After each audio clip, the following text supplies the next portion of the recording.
Hello, Austin. How you doing? Well, it is wonderful to see all of you here today. First of all, give Nicole an outstanding round of applause for the great job that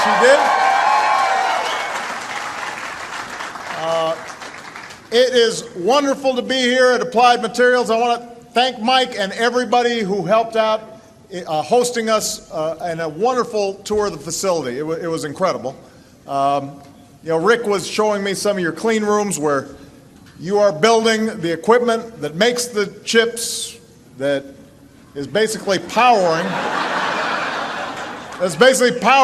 everything that you guys are taking pictures with right now. Smartphones, computers, iPads, laptops, and it is just remarkable to see. Every time I walk through these kinds of facilities, I'm thinking, now this is just magic. I don't know how they do it.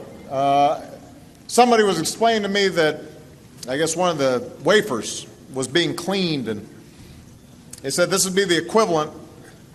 It was Alex who told me this. Alex is around here somewhere. Be the equivalent of if you were mowing the south lawn, but every blade of grass was exactly cut at the same height within a single human hair. That's how precise things are. That sounds pretty precise to me. And if that's, by the way, the precision that you operate on, if that's how you define a clean room, then Sasha and Lee are going to have to step up their game at home. Because it is not that clean. I want to thank your mayor, Lee Langenwell, and who's doing a great job. Lee is doing outstanding work every day and helping to bring the Austin community together. Congressman Lloyd Doggett is here. They've been great hosts. We actually have a special guest, the mayor of San Antonio in the house. My friend Julian Castro is here. Now, I've spent the day in Austin talking with folks about what we can do to reignite the true engine of America's economic growth. A thriving, rising middle class and a dynamic, cutting-edge economy. That's our priority. That should be Washington's top priority. And I see three things that we need to focus on to do it. Number one, we've got to make America a magnet for good jobs. Number two, we've got to help people earn the skills they need to do those jobs. Number three, we've got to make sure people's hard work is rewarded so that they can make a decent living doing those jobs. And if you watch the news sometimes, you may think that there's just doom and gloom out there. But the truth is there's incredible stuff going on all across America and right here in Austin that I think can be good models for the rest of America to follow. Now, this morning I visited Maynard New Tech High School, where students are earning high-tech skills that companies like Applied are looking for right now. They are getting excited working with math and science and technology and engineering, and it's a hands-on high school where subjects are integrated and kids are building things and conducting experiments at very early ages, and it's sparking their imagination in ways that may lead them to start up the next Applied or come here and work at Applied. And then I joined a few local families for lunch to talk about how we can make sure that hard work pays off with wages you can live on and raise a family, with health care that you can count on, and the chance to put away some money for retirement. And we also had good barbecue, which is necessary for economic growth. Some good barbecue once in a while. And then I came to Applied Materials to talk about what we can do to make America a magnet for new jobs in manufacturing. After shedding jobs for a decade, our manufacturers have added now about 500,000 new manufacturing jobs over the past 3 years. That's good news. You know, Caterpillar is bringing jobs back from Japan, and Ford is bringing jobs back from Mexico. And you know, after placing plants in other countries like China, Intel is opening its most advanced plant right here at home. This year, Apple started making Macs in America again. So there's some good trend lines there, but we've got to do everything we can to strengthen that trend. We've got to do everything we can to help the kind of high-tech manufacturing that you're doing right here at Applied. And we want to make sure that it takes root here in Austin and all across the country. And that means, first of all, creating more centers of high-tech manufacturing. You know, last year we launched our first Manufacturing Innovation Institute in Youngstown, Ohio, to develop new technologies and equip workers with the skills required to master 3D printing techniques. And in my State of the Union address, I called on Congress to set up 15 more of these manufacturing hubs all across America. And I said that my administration was going to go ahead and move forward with 3 new hubs on our own, even without congressional action. Well, today we're launching a competition for those hubs. We are looking for businesses and universities that are willing to partner together to help their region, help turn their region into global centers of high-tech jobs, because we want the next revolution in manufacturing to be made in America. We're going to do that.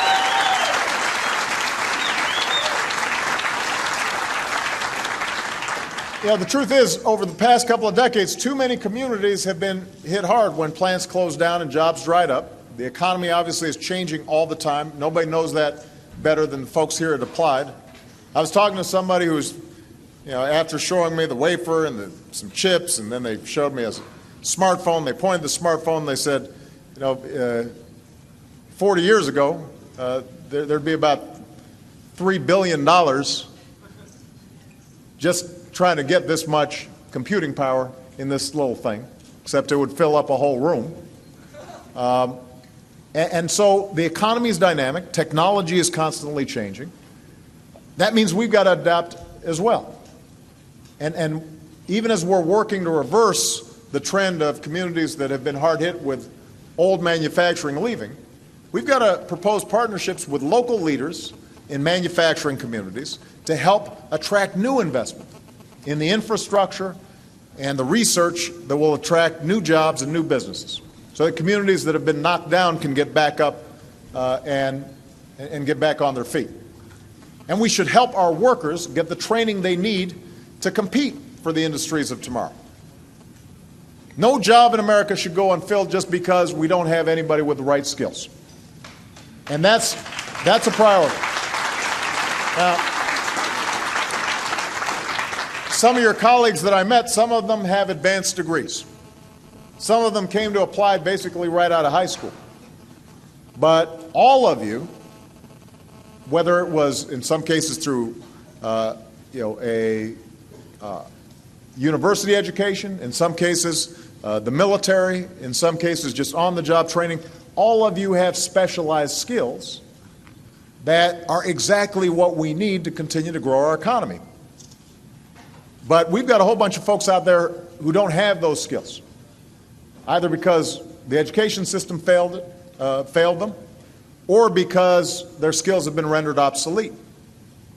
And that's why I want to rethink how our high school kids are prepared. I want to make sure that we're training 2 million Americans at our community colleges for skills that will lead directly to a job. And that's also why we've got to make sure that college is affordable and people aren't burdened by a mountain of debt, so that they can continue to upgrade their skills as well. Now, if we want to manufacture the best products, we've also got to invest in and cultivate the best ideas.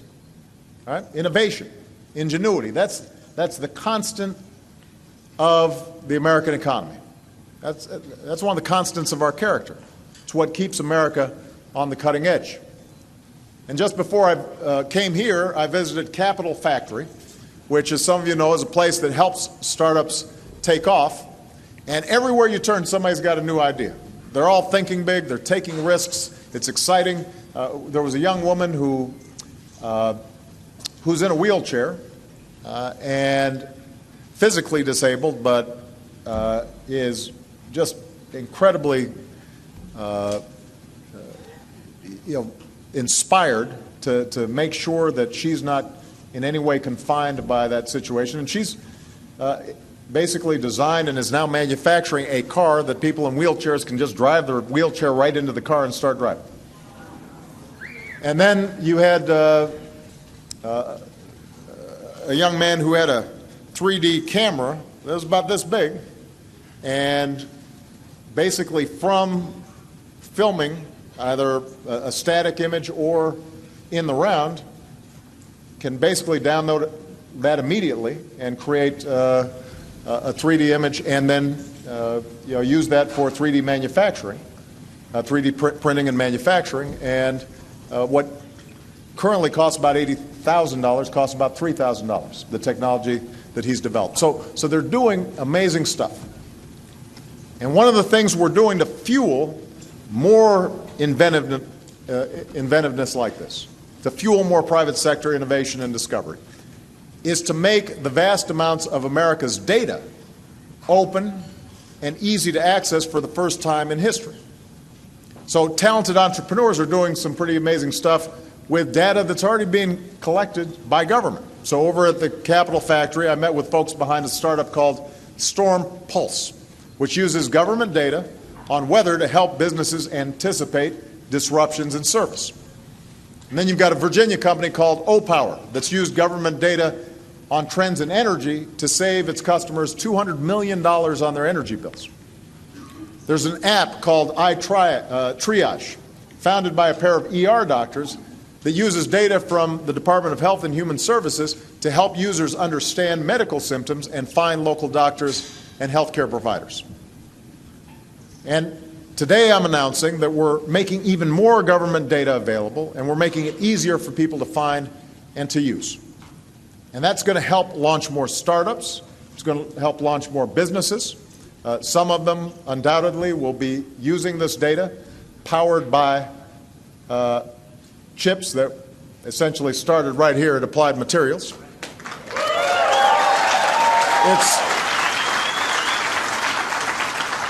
It's going to help more entrepreneurs come up with products and services that we haven't even imagined yet. And this kind of innovation and ingenuity has the potential to transform the way we do almost everything. 1/3 of jobs in Austin are now supported by the tech sector.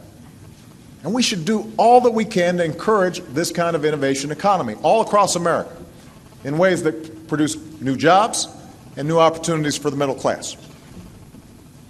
And we're poised for a time of progress if we're willing to seize it. Not even 5 years after the worst economic crisis in our lifetimes, our jobs market, our housing market are steadily healing. Our deficits are falling at the fastest rate in decades. The American auto industry has made a comeback. It's thriving. American energy is booming. But we've got to keep on moving forward. And we've got to make sure that Washington is not administering self-inflicted wounds when we're making progress. So Mike and I were talking about the fact that we can reform our tax system to eliminate some of these loopholes. Potentially we could lower some rates. That would make our businesses more competitive. Basic research. You'll hear people talk about how government is not going to do anything for us. Well, we all understand that the private sector powers and drives our economy. On the other hand, most of the private sector right now has a lot of trouble financing basic research. And that basic research is the foundation for everything that's done at this company and everything that's done for most of your customers. And we can't afford to fall behind when it comes to basic research. So there's some key things that we can do that shouldn't be ideological. They're not Democratic ideas or Republican ideas or independent ideas. They're just good ideas that allow the government to help create the foundation, the platform, the environment in which companies like Applied Materials can thrive. And that's what we've got to constantly champion. And when you're talking to your members of Congress or you're talking to elected officials, you've got to remind them, we don't want government to do everything for us, but it's got a role to play on infrastructure, basic research, making sure that we've got a fair tax system that's fair, making sure that we've got some basic stability in our budgets so people aren't always guessing what's going to happen around the corner. Think about how this company was built. Back in 1967, when Applied Materials was just getting off the ground, there were 5 employees. They worked out of this small industrial unit in California. And I suppose they had a clean room in there, but I don't know what it looked like. But what they lacked in size, they made up with ingenuity and imagination and risk-taking. And over the years, as you grew to become a leader in high-tech manufacturing, that ingenuity never faltered. Whether you've been with this company for decades, as I know some of you have, or just for a year, you're all focused on the future. Every day you're pushing the limits of technology a little bit further. And you're not alone, because somewhere over at the Capitol factory, there's an entrepreneur mapping out a new product on a whiteboard that may be the next big thing. Somewhere over at Manor New Tech High School, there's a kid scribbling down an idea for a new invention that one day may turn into an entirely new industry. That's America. And when you look out across this room, what you also notice is there's talent drawn from every segment of our society. We don't care what you look like, where you come from, what your last name is. We just want to make sure we're all working together to create a better future for our kids. That's America. We innovate, we adapt, we move forward. That's what Austin's all about. That's what's going on in this city. And that's what I want to keep on promoting as your President of the United States of America. Thank you, everybody. God bless you. God bless America.